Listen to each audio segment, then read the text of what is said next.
several members who've already spoken can't begin to understand why you would want to announce the creation of a misinformation board. I think it's a terrible idea. It communicates to the world that we're going to be spreading propaganda within our country. It's an awful idea, and you ought to disband it. On a separate topic, I do, or related, I do respect my colleague from Kentucky who spoke about misinformation. I'd respectfully disagree vehemently on his contention that America is the largest misinformation entity in the history of the earth. I'm afraid the Soviet Union would deserve that title, if not perhaps other nations. But the Soviet Union continues under a new entity and new leader with Russia continue to spread disinformation of an extraordinary nature, including that they were not going to invade Ukraine, that Mr. Zelensky is a Nazi and so forth. It's awful to see. But that doesn't mean that we have not participated in misinformation, and we certainly have, much to our chagrin. I'm pleased with the fact that, by and large, people of highest authority in our government who has so participated have eventually come clean. I was struck by the chart that Senator Johnson put up and that Senator Portman put up. I'm going to bring that chart back again that Senator Portman had here, and that is this, which is, I mean, it's so overwhelming, which is, this is the prior administration in terms of the encounters at the southwest border. And by the way, we know that in addition to encounters, there are people who go across that are not encountered. And that's roughly 60,000 a month. And during the term of your administration, you're seeing the red, it's more than double. My prior experience was as a governor and in the private sector. If I had an executive that was working with me, I was responsible for, that had a record like that, I would ask them to leave office. I would find a job they'd do better. But I'd say this is an extraordinary failure. And I don't know where all the fault lies. I don't know whether it's the fault of the president not allowing you to have the policies you need to have a record that's more like the prior administration, or whether it's your own failings as a leader. But one or the other, this is a failed record, and would cry for a change in leadership. And I respect you as an individual. I acknowledge you got a tough job. But when you said that you inherited a mess, it's like, wait, there were policies in place you changed. You changed the Remain in Mexico policy. You said we're not going to complete the border wall. And now you're getting ready to say Title 42, we're going to pull that away as well. It's like you're adopting policies which have caused that to happen. And the result of that, these are not just bars, these are human lives that are affected. I mean, this is fentanyl coming into the country. This is human trafficking.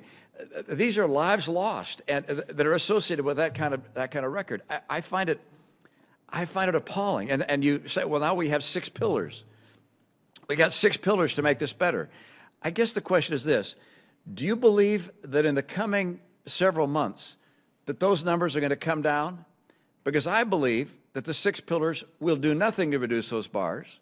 In fact, the 6 pillars sound good, but will not change those numbers. And in fact, we're likely to see numbers that high or higher. Do you predict that those numbers are going to come sharply down to the level they were prior to your administration being in place? Senator, we're very concerned that the end of Title 42 could result in an increase in encounters at the border. However, that is precisely why in September of 2021, understanding that Title 42 would not be around forever, we began to plan and prepare for its end.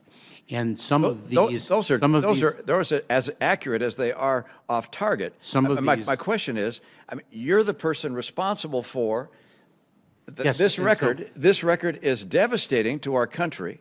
One of the challenges that I hear in my state, and I don't know that people can recognize the relation between these things, is that my state is desperate for more workers. We need more truck drivers. We need more healthcare workers. We need more nurses. Our agriculture community needs more workers to harvest the crops. Our dairy farmers need people to work on the dairy farms. They want to get visas, more visas to bring people in who are available to work in our country, desperately needed here. But we can't make these kinds of reforms to our legal immigration system because the illegal immigration system is a disaster. So in other we words, can't solve the problems of legal immigration until you secure our border. so A in job other you're words, not Senator, doing. so in other words, Senator, we have a problem, and one of the solutions is legislation. Well, the And solution, the solution is to do what was done prior to you taking office. And we will not deliver the solution because we have the problem? I'm sorry, I didn't follow that logic. If you have a problem, that's a problem. Let me I have a articulate- solution. That's a solution. Let me finish the wall, keep the Remain in Mexico policy, and keep Title 42 in place. You do that, and guess what? This is going to come back to the way it was. If instead you continue on the course that you're on, you're going to continue to see that, whether there's 6 pillars or 1,000 pillars. So I have a number of things to say, and let me first articulate my logic.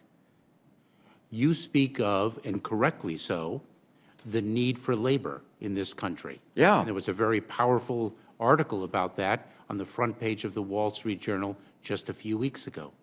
And this administration, the Biden-Harris administration, has spoken of the need for safe, orderly, and legal pathways. We've got 30 seconds. So that people don't need to take that journey. I've got 30 And seconds. so one of the solutions... We will never have the labor that we need and the legal immigration system fixed to get us the visas we desperately need until you secure the border. You are incapable of doing that with the policies you described. Only by returning to policies that were there before can you do it. That's got to be done, or we need to have new leadership to do that. Thank you, Mr. Chairman. I very much look forward to discussing this with you, because legislation is a solution, and the single most enduring solution to the problem of irregular migration that this country has suffered for more than 20 years. And we have told you time and time again, we will put in place legislation that solves our legal immigration woes once you secure the border. What we will not do is legalize all sorts of individuals who come here illegally. At the same time, people keep flowing in illegally. You've got to secure the border.